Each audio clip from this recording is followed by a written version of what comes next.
সন্ধ্যাটা হইয়া সারতে পারলো না আর পেটের ইন্দুরগুলা নাচানাচি শুরু করে দিছে। তো দেখি কি আছে বাসে, এই আলু ভর্তা আসতে। আচ্ছা এটার মধ্যে কি আছে? এইটাও আলুর ভর্তা। তো আলু ভর্তা দিয়ে আজকে আমার কিছু একটা বানায় ফেলতে হবে। আগে দেখালো ডিম আছে নাকি ঘরের মধ্যে, ডিম না থাকলে তো আবার এই রেসিপি করা যাবে না। আরে আসতে অনেকগুলা ডিম আছে, তো আমি 2টা ডিম নিবো, বেশি না 2টা। শালার রেসিপির আইডিয়া পাইয়ে গেছি, তাই আমি অনেক খুশি অনেক। তোমরা গেস করে কমেন্টে বলো তো আমি আসলে কি রেসিপি করবো। তো এই যে ডিমটারে সিদ্ধ করে নিতেছি, ফার্স্টে সিদ্ধ বসায় ওয়েট করতেছি। আমার তো ধৈর্য খুলেতেছে না, একটু দেখি তো হয়েছে কিনা। বাইরে বাইরে দেখতেছি কিন্তু ডিমটা হয়নি মনে হয়।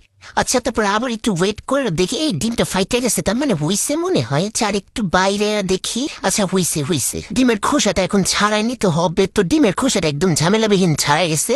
আমার মার ঝাড়ুর বাড়ি খাওয়ার আগে এই ময়লাটা নিয়ে সুন্দরভাবে পত্রমের মতো ফালাই দিয়েছি। সিদ্ধ ডিমটার মাঝখান দিয়ে ফাইরে এখন 4 ভাগ করে নিব ডিমটাকে। 4 ভাগ করতে যাবো, হাতের 4 ভাগ করে ফেলু না, তাইলে আর তোমার বিয়ে দেওয়া যাইব না। এখন এক পিস ডিম নিয়ে এইভাবে আলুর ভর্তার ভিতরে ডিমটাকে দিয়ে আলুর ভর্তা দিয়ে একদম ঠেকে দিব যেন ডিমটাকে আর না দেখা যায়। ততক্ষণে বুঝে গেছে যে আমি কি বানাইতেছি। আমি ডিম চপ বানাইতে গেছিলাম গাইস, কিন্তু ডিমের যে ওপেন হার্ট সার্জারি করে ফেলবো এটা তো বুঝতে পারি নাই। ইয়াদি 1.5 আলুর ভর্তা শর্ট পড়ে গেছে। 2 পিস ডিম আমার এখনো বাকি, কিন্তু আলুর ভর্তা শেষ।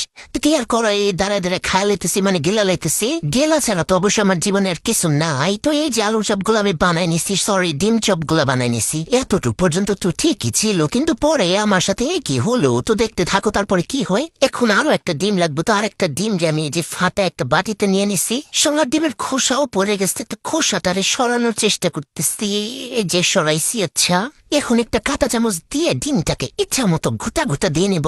ভাগ্যিস ঘরে বিস্কুটের গুঁড়া ছিল, নাইলে তো এই রেসিপি এখানেই থামানো লাগতো। ডিম চপটারে ফার্স্টে ডিমের মধ্যে চুবাইয়া তারপরে বিস্কুটের গুঁড়ার মধ্যে চুবাই নিতেছি। এইভাবে আমি সবগুলা করে নিব। একদম হাত দিয়ে চেপ্পা এই বিস্কুটের গুঁড়াটারে ডিম চপের উপর লাগাই নিব। শালা মাসিয়া তো জ্বালাইতেছে, যা ভাগ। এই যে সবগুলো আমার বানানো শেষ। দেখো সুন্দর হয়েছে না, কত সুন্দর হয়েছে। এটা কি ফ্লপ হওয়ার মতো রেসিপি, কিন্তু দেখো আমার সাথে কি হয়। তো এদিক দিয়ে তেল গরম বসাই দিছি, চেক করতেছি এই তেলটা গরম হয়েছে কিনা। তেল গরম হয়ে গেছে। এখন একটা কইরা এই ডিম চপগুলার এই গরম তেলের মধ্যে ছেড়ে দিতেছি। তো ভাইজান নিতেছি, মনটা খুবই খুশি, কারণ পারফেক্ট একটা রেসিপি হবে। এত সুন্দর বানাইছি, মনটা তো খুশি হবেই। কিন্তু দেখো আমার সাথে কি হয়েছে।